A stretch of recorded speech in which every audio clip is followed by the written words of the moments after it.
Alors, en fait, c'est simplement dans la continuité de l'exposé que Didier Mutter a fait. C'est qu'on s'était dit, on a une éducation je dirais pré-pratique. On a une éducation pratique qui se fait ici au niveau du laboratoire. On a tout le web search qui donne une information permanente. Et la question qui se posait, c'était de savoir comment on pouvait éventuellement poursuivre ce rôle éducatif, je dirais, en post-visite, IRCAD, web search, etc. Et je vois que j'ai un problème de connexion.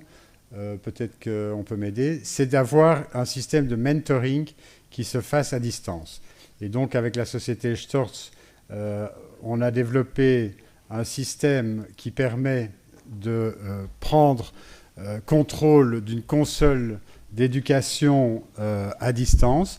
Et on verra ici au niveau du bloc opératoire, c'est en fait une sorte de petit robot qu'on peut mettre dans une salle d'opération et qui me permet d'être connecté en permanence. Je ne sais pas si on a l'image du laboratoire, on pourrait voir, vous voyez ici sur l'écran à droite la vue de ce petit robot et vous voyez qu'il y a une interaction directe avec les différents opérateurs. Et imaginons un chirurgien qui est à distance, on peut prendre contact avec lui et de le diriger dans sa manœuvre puisque... attendez, j'ai un problème pour me connecter. Peut-être quelqu'un, Pierre. Pardon ? Je ne sais pas, c'est Pierre qui doit me dire ça.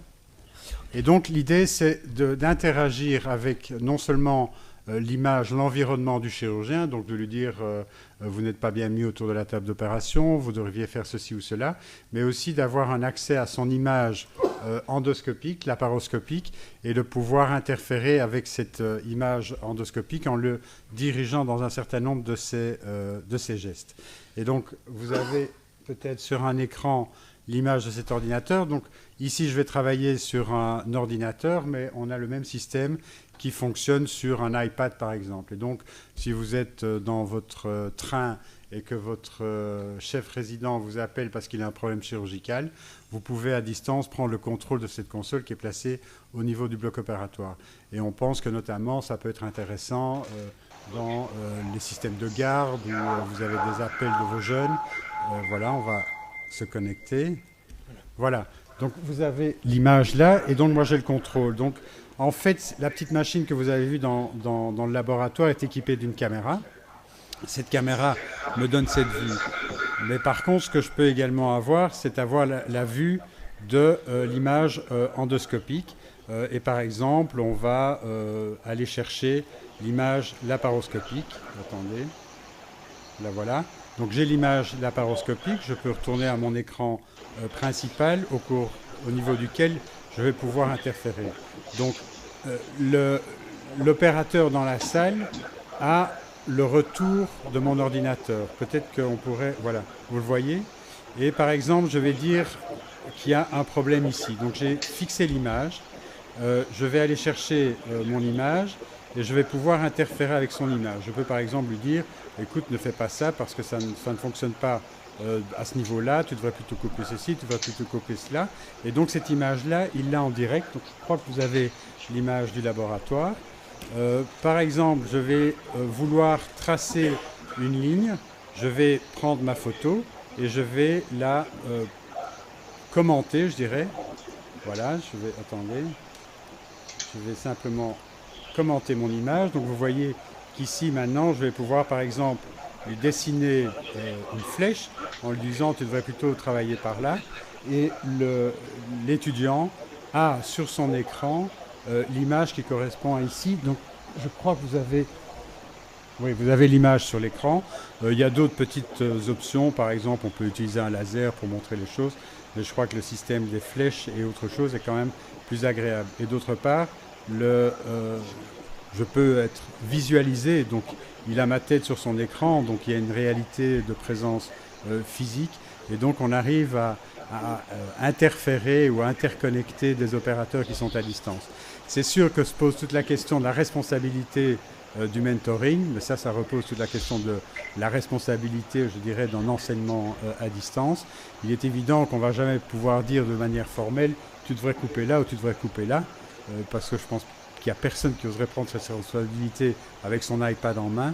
Mais par contre, pour éviter un certain nombre de gros problèmes chez un jeune opérateur, on peut aller dire écoute, là tu arrêtes, j'arrive en urgence, ou tu appelles Paul-Jacques ou Jean qui vont venir te donner un coup de main.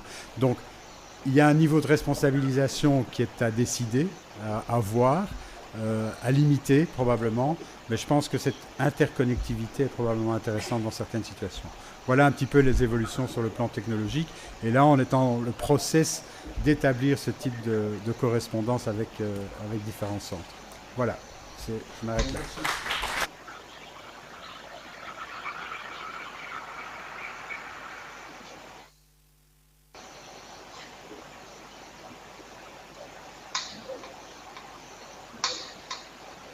On est plus près du geste d'enseignement classique tel qu'on l'a appris. Et je crois que c'est très intéressant, cette technique. Avez-vous des questions? Oui, oui, oui. Oui, effectivement, c'est très intéressant. C'est ce qu'on avait essayé de mettre en place à Kaboul en tant que neurochirurgien militaire, de pouvoir aider un non-neurochirurgien en opération et le guider un petit peu. Ça, c'est l'avenir, effectivement, et c'est l'avenir avec l'Afrique en particulier. Tout à fait, parce que bon, ici j'ai montré une image laparoscopique, mais il est évident que le correspondant peut charger une image scanner ou une séquence scanner, peut charger une image particulière, quelle qu'elle soit, et demander l'avis de l'expert à distance. Donc ici, l'image laparoscopique, on parle de chirurgie depuis ce matin, donc c'est pour ça que j'ai mis cette image-là.